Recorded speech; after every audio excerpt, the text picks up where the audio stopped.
Cela ressemble à un container classique. Et pourtant, il abrite une serre robotique très sophistiquée. Ces constructeurs affirment qu'elle participe à garantir la durabilité des forêts d'Europe. Comment? Pour le savoir, direction le nord de l'Italie.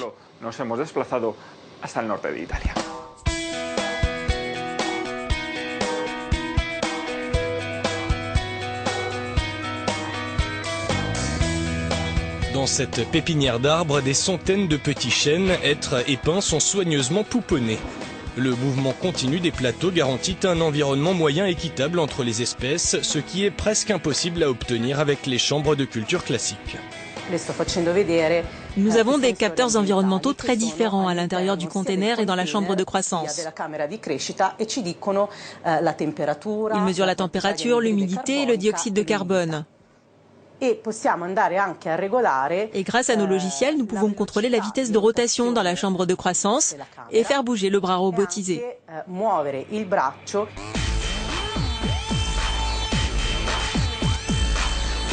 Des capteurs optiques et une caméra stéréographique embarquée sur le bras robotisé fournissent aux scientifiques des informations qui permettent d'évaluer l'état de santé et l'évolution des bébés arbres.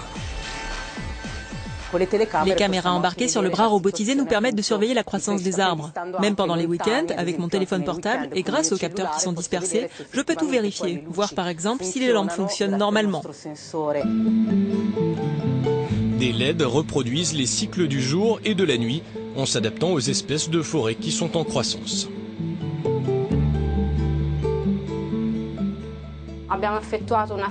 Avant de construire la chambre de croissance, nous avons mené des études pour définir les bons paramètres de culture pour chaque arbre.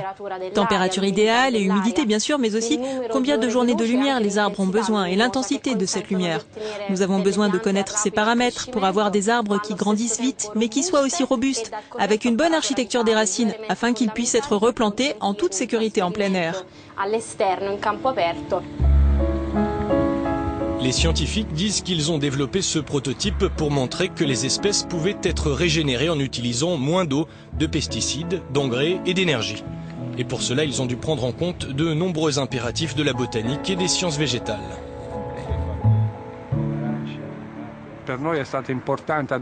C'était crucial, par exemple, de comprendre qu'un important paramètre de croissance, c'est la hauteur de l'arbre. Cela nous informe tout d'abord sur la bonne croissance du bébé arbre, mais on peut aussi, grâce à ces informations, calculer la cinétique de cette hauteur et donc avoir des détails importants sur la vitesse de croissance des arbres.